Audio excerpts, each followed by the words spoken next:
So, first of all, you're going to put the big toe or the ball on the ground, and you're going to put your big toe only on this ball. And it can be a little bit tricky at first, but I want the knuckle of the big toe to be down on the ground, as well as all the other knuckles. And what this means is you might need to reach down and kind of pull the thumb, the thumb of your foot, right? Hey, swell people. So today we're going to do big toe mobility with your ball. So here's our ball, and this is a great exercise to do because we need our big toe when we walk around all day long. As you can see, when I take a step through to propel myself forward, I need to be able to push off of and create this shape with my foot back here, which, as you can see, that's a lot of flexion and range of motion that's needed of that big toe. And then that big toe needs to be able to generate the force of push off, push off, push off. Okay? So we're going to work on that. We're going to work on the mobility and the strength of the big toe. So first of all, you're going to put the big toe or the ball on the ground, and you're going to put your big toe only on this ball. And it can be a little bit tricky at first, but I want the knuckle of the big toe to be down on the ground, as well as all the other knuckles. And what this means is you might need to reach down and kind of pull the thumb, the thumb of your foot, right, that big toe. I want you to pull it a little bit towards midline so that it's pointing straight forward instead of curling in towards the other toes, okay? This means that your other toes are going to be able to be relaxed on the ground with that big toe up on the ball. Now, start with a small, softer ball and progress your way towards bigger and larger balls because that's going to be more intense.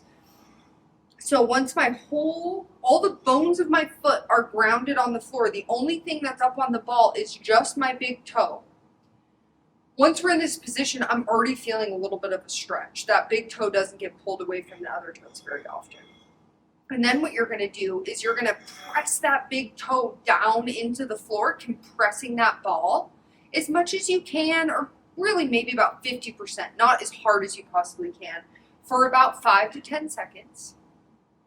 And then you're going to relax that big toe, and you're going to feel like you're pulling your toe back towards your face for 5 or 10 seconds, again at that about 50% exertion level. And then you'll relax. So this is called crack. And it's where we're actively pushing into the stretch, and then we're actively pulling out of the stretch, and we're using these two motions to get more range in that big toe. So now that you've done it a few times, you might be able to slide that ball a little bit further back so it props that toe up a little bit higher while keeping the knuckle on the ground still. Okay? And then after you go through a few rounds of those, maybe 4 or 5 on each side, then we're going to stretch the calf with a little bit of extra tension on the big toe. So for me, this feels like the calf stretch that I always wanted, but I never fully got.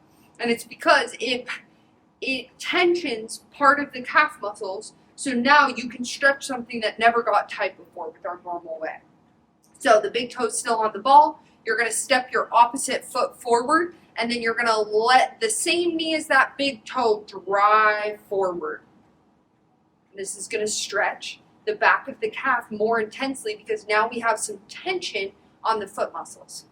And then you can drive the knee a couple degrees to the left and drive the knee a couple degrees to the right, wrapping the stretch around the back of your calf. Awesome. And then you'll step the foot back and slowly come out of it.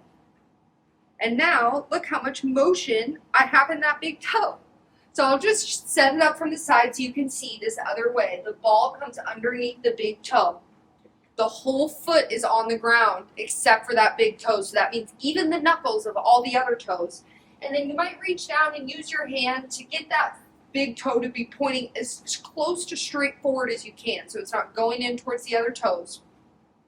And then you're going to spend some time pushing down, relaxing, and then pulling up,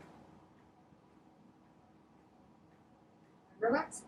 and just noticing how much can you get the engagement really in just your big toe. If you're moving your fingers or your back or your hips to try to make this happen, that's okay, especially if your feet have been in shoes for a long time and you're not used to moving and using them. But as you continue to do this, you're going to get more and more depth at being able to connect to these little muscles in your feet in isolation. So enjoy big toe mobility.